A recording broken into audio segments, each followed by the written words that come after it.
आमलकी एकादशी। हम सभी इस एकादशी के महात्म्य का श्रवण करेंगे।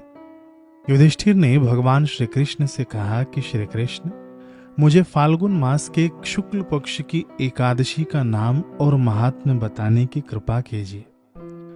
भगवान श्री कृष्ण बोले कि महाभाग धर्मनंदन, फाल्गुन मास के शुक्ल पक्ष की एकादशी का नाम आमलकी है। इसका पवित्र व्रत विष्णु लोक की प्राप्ति कराने वाला है।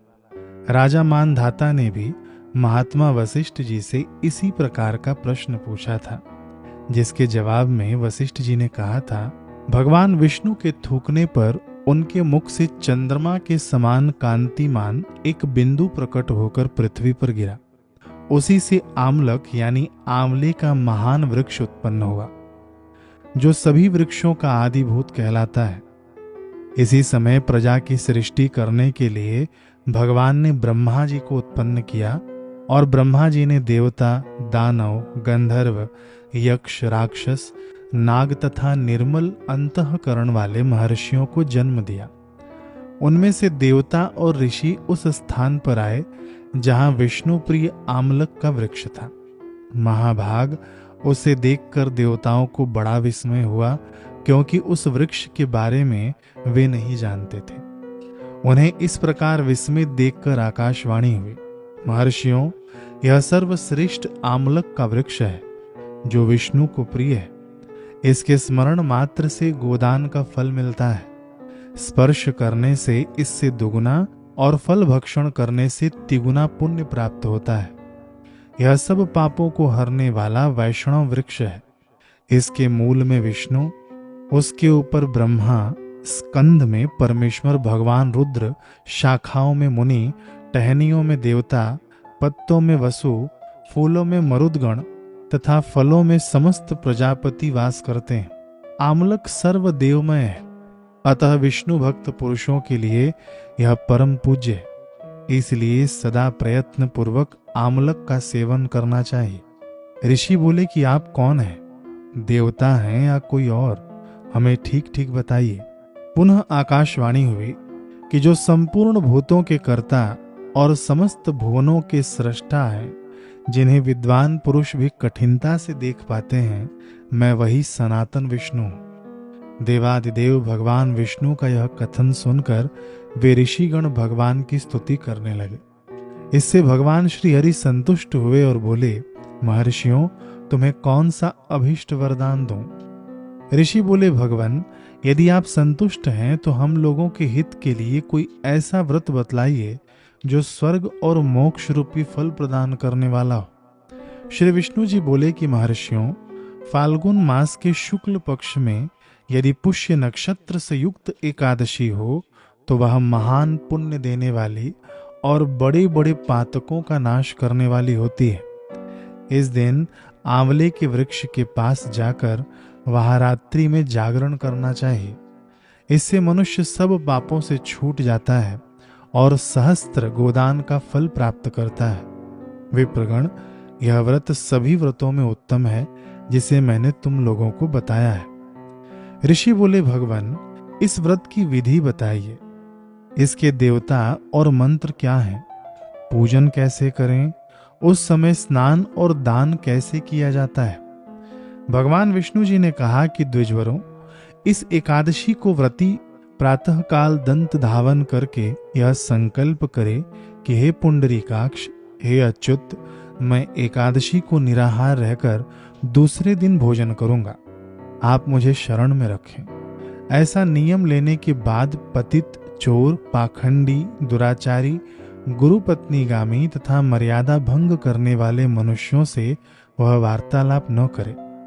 अपने मन को वश में रखते हुए नदी में, पोखरे में, कुएं में अथवा घर में ही स्नान करे। स्नान से पहले शरीर में मिट्टी लगाए। मिट्टी लगाने का मंत्र है, अश्वक्रांते रथक्रांते विष्णुक्रांते वसुंधरे मृतिके हर में पापम जन्म कोट्याम समर्जितम।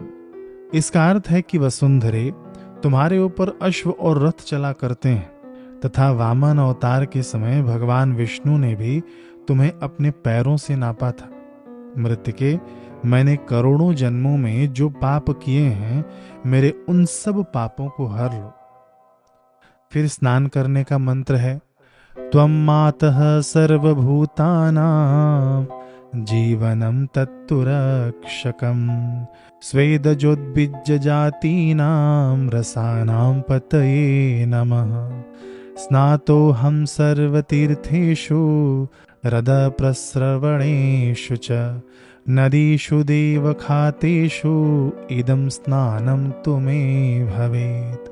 इसका अर्थ है कि जल की अधिष्ठात्री देवी माता, तुम संपूर्ण भूतों के लिए जीवन हो, वही जीवन जो स्वेदज और उद्बीज जाति के जीवों का भी रक्षक है। तुम रसों की स्वामिनी हो, तुम्हें नमस्कार है। आज मैं संपूर्ण तीर्थों, कुंडों, झरनों, नदियों और देव संबंधी सरोवरों में स्नान कर चुका। मेरा यह स्नान उक्त सभी स्नानों का फल देने वाला हो। विद्वान पुरुष को चाहिए कि वह परशुराम जी की सोने की प्रतिमा बनवावे। प्रतिमा अपनी शक्ति और धन के अनुसार 1 या आधे माशे स्वर्ण की होनी चाहिए। स्नान के पश्चात घर आकर पूजा और हवन करे। इसके बाद सब प्रकार की सामग्री लेकर आंवले के वृक्ष के पास जाए। वहां वृक्ष के चारों ओर की जमीन झाड़ बुहार लीप पोत कर शुद्ध करे। शुद्ध की हुई भूमि में मंत्र पाठ पूर्वक जल से भरे हुए नवीन कलश की स्थापना करे। कलश में पंचरत्न और दिव्य गंध आदि छोड़ दे। श्वेत चंदन से उसका लेपन करे।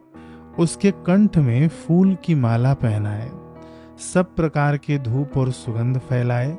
जलते हुए दीपकों की श्रेणी सजाकर रखे। तात्पर्य यह है कि सब ओर से सुंदर और मनोहर दृश्य उपस्थित करे।